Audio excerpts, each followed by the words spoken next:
Olá, que a paz de Jesus Cristo esteja com você hoje. Vamos juntos começar a nossa reflexão?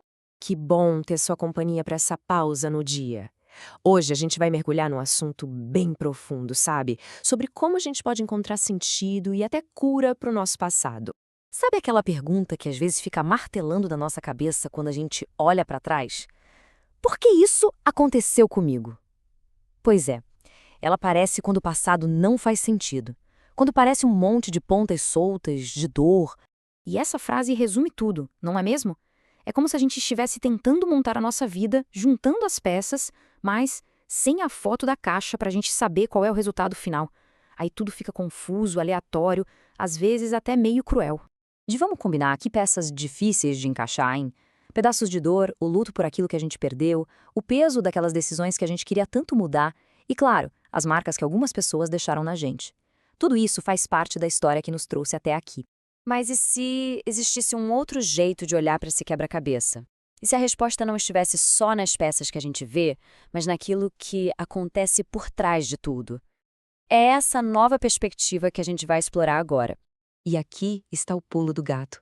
A nossa visão é limitada. A gente só enxerga o que está acontecendo ali, na nossa frente, no palco da vida. Mas a fé nos convida a acreditar que existe um diretor soberano que está governando tudo nos bastidores, tecendo o propósito maior por trás das cortinas. E olha só que virada de chave essa mudança de perspectiva. Aquilo que hoje a gente sente como um atraso, uma coisa sem explicação, na ótica de Deus pode ser só um ajuste de rota. Aquilo que hoje queima no peito como uma injustiça danada, amanhã pode se mostrar a ferramenta que Deus usou para forjar nossa maturidade. É isso, a providência de Deus transforma o significado de tudo. O nosso versículo de hoje nos leva direto para a história de José. Imagina a cena. Depois de toda a traição, todo o sofrimento, ele reencontra os irmãos. E a primeira coisa que ele faz é dar um novo significado para a história toda. Ele diz: "Foi Deus que me enviou na frente de vocês."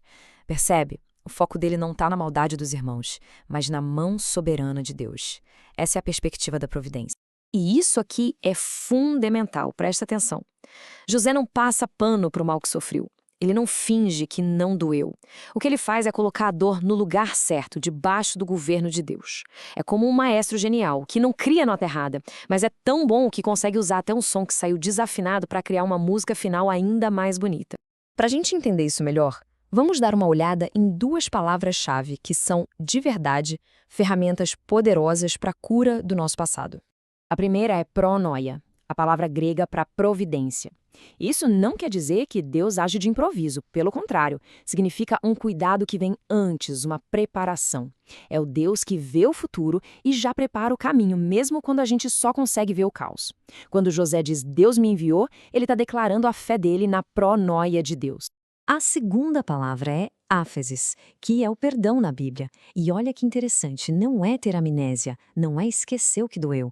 O significado é soltura, libertação.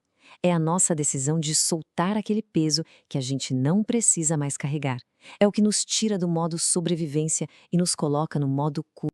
E quando a gente junta essas duas ferramentas, a providência e o perdão, uma coisa muito poderosa acontece. O Espírito Santo nos capacita a olhar para aquelas peças mais doídas do nosso quebra-cabeça e dizer com fé: ok, isso doeu muito, mas não foi em vão. Deus pode usar cada pedacinho. Certo, mas como é que a gente traz tudo isso para a nossa vida real? Como aplicar essa nova perspectiva na sua história hoje? Essa é a nossa grande pergunta do dia. Para um pouquinho e pensa: qual evento, qual dor, qual pessoa do seu passado precisa ser olhada de novo, mas dessa vez com as lentes da soberania e do cuidado de Deus? E aqui vai um desafio prático para hoje, bem simples. Primeiro, escreva sobre essa dor, bote para fora e ore sobre isso. Segundo, numa conversa bem sincera com Deus, pergunte: Senhor, me mostra onde o Senhor estava no meio disso tudo. E terceiro, faça um gesto prático para encerrar esse ciclo. Pode ser uma mensagem, um pedido de perdão ou simplesmente a decisão de não revidar mais. É um passo para sair da sobrevivência e entrar na cura. E para selar essa decisão no coração, eu quero te convidar agora para um momento de oração e declaração de fé. Vamos orar juntos? Se você quiser, pode repetir aí comigo. Senhor Deus, eu me rendo à tua providência. cura as minhas memórias e limpa as minhas intenções, para que eu não viva só reagindo ao passado. Eu te peço discernimento para olhar para a minha história com fé. Eu te peço força para perdoar e eu te peço paz para seguir em frente. E agora, com toda a sua fé, declare isso em voz alta se puder. Em nome de Jesus, eu declaro que neste dia eu vou enxergar a mão de Deus acima das minhas dores, vou caminhar em perdão e vou viver o propósito que Ele preparou para mim. Amém. A sua jornada é única, mas se você sentiu no coração, comente aqui embaixo um amém, ou compartilhe como essa reflexão te ajudou a olhar para o seu passado com novos olhos. O seu testemunho pode fortalecer muita gente. E para continuar crescendo na fé e no conhecimento, não esquece de explorar os materiais gratuitos lá no nosso site. É só acessar teologia24horas.com.br e aprofundar seus estudos. Que o Senhor Jesus te abençoe, te guarde e que você tenha um dia excelente em Cristo. Este é o Teologia 24 Horas, um jeito inteligente de ensinar e aprender.